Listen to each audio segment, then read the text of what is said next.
Hi everyone, welcome back to Chef Sherry's Plant-Based Kitchen.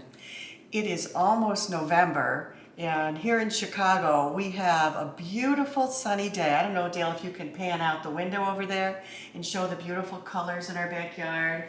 We've got reds and yellows, it's just gorgeous.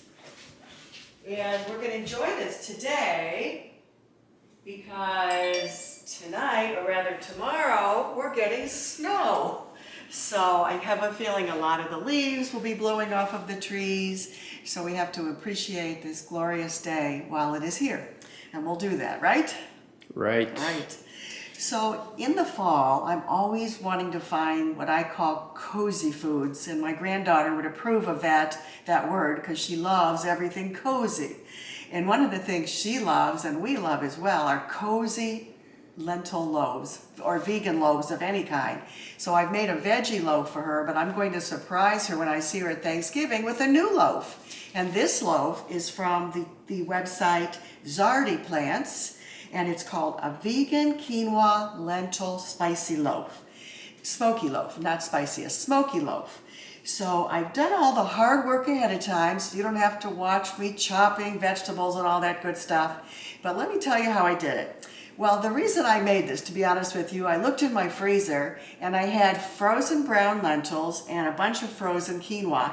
And I saw this recipe that came to my email yesterday and I go, oh my gosh, I can use those in the recipe. That's 2 less things I have to prepare for. So I took them out of the freezer and defrosted them, and here they are. See, I've got brown lentils and I've got multicolored quinoa. Now I smashed about 2/3 of the lentils when I put them in the bowl, but you still want a little texture, so you don't want to mush it all up. So that's what we have left. And of course I'll post this recipe, so don't worry about the quantities right now. You'll see it under the description section on my YouTube channel. So here's what I did.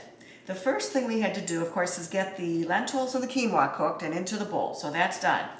Then I took 2 large carrots and I grated them, 3 ribs of celery that I chopped up super fine, 1 medium onion that I finely diced, 16 ounces of mushrooms, which is a lot, but they shrink, when you cook them.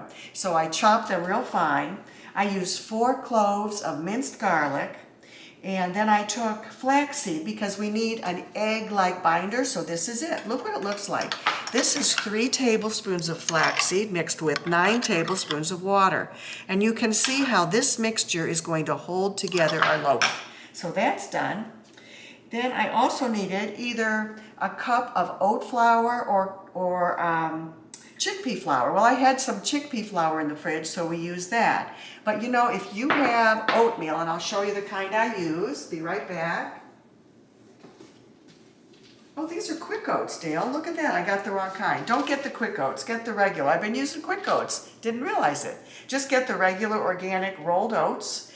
Take a cup of them and put them into a blender, like a Vitamix, until it looks like flour, and that's your oat flour, so it's pretty simple.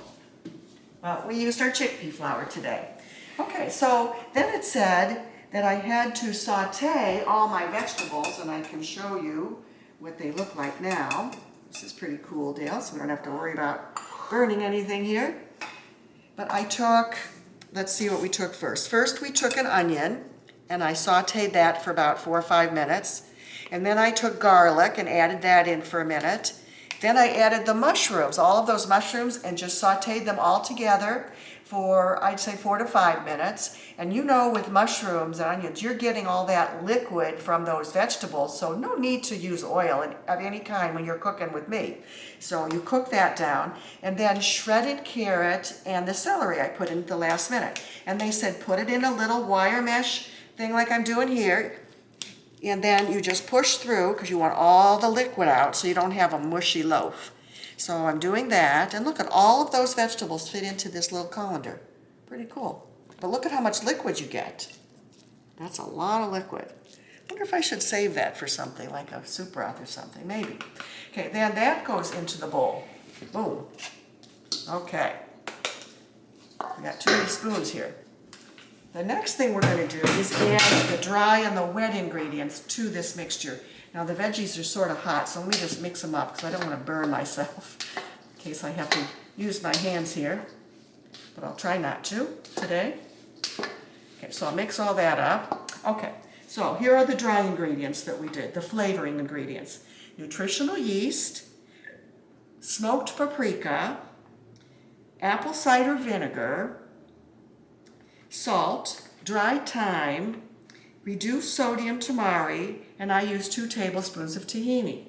So then what we're going to do, let's see here, we're going to add the rest of this into our mixture. So let's put in all of our spices and our chickpea flour and our tahini. And with the tahini, I think I mixed the tamari. So that gives it a really good flavor. And here's our thickener. Here comes our flaxseed egg.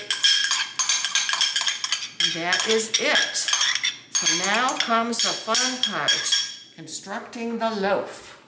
Let me move my things out of our way so we have room.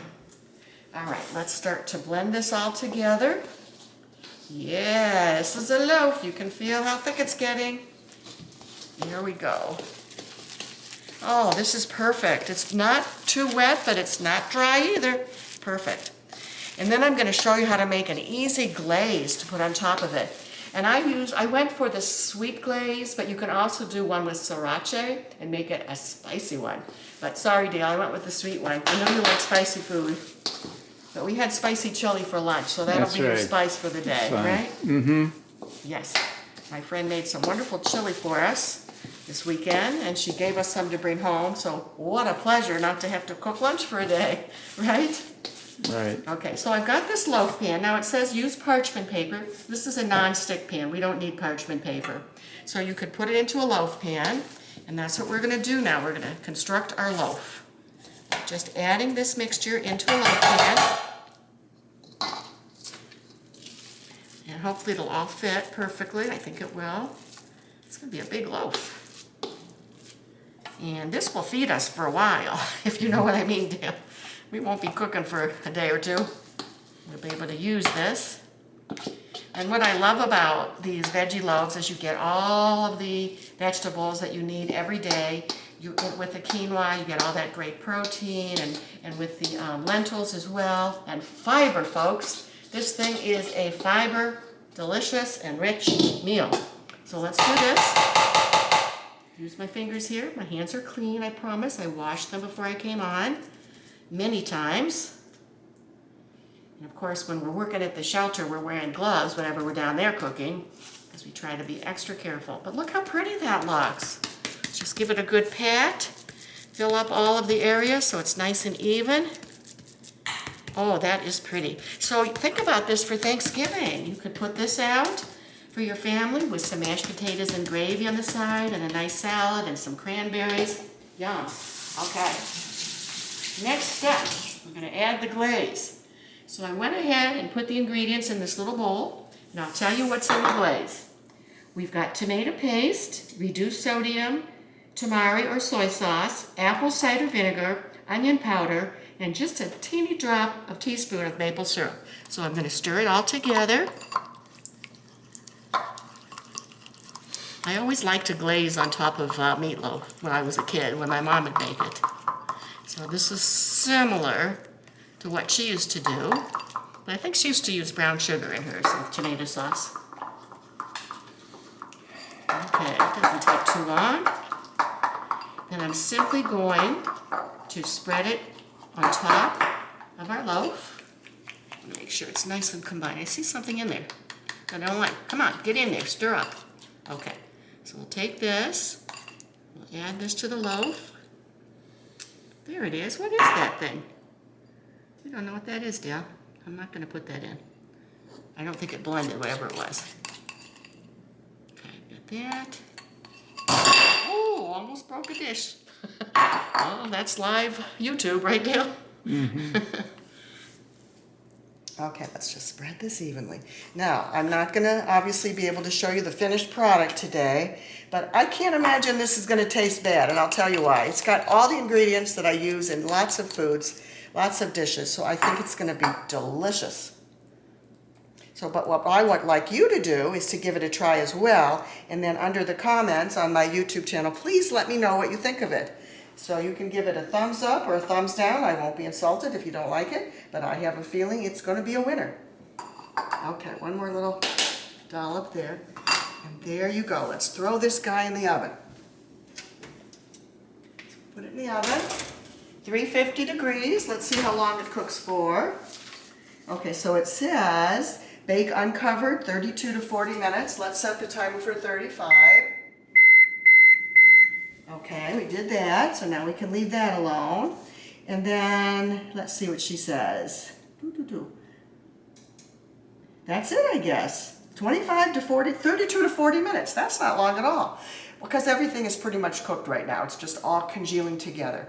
So anyway, as we enter this holiday season, I'm thinking of all of you and what you're going to make for your family. If there's anything that you'd like me to make or demonstrate for like Thanksgiving, please write some comments on the YouTube channel section there where you can comment, and I'm happy to oblige. So until next time, I'll see you back in my kitchen. Have a wonderful day, everyone. So long.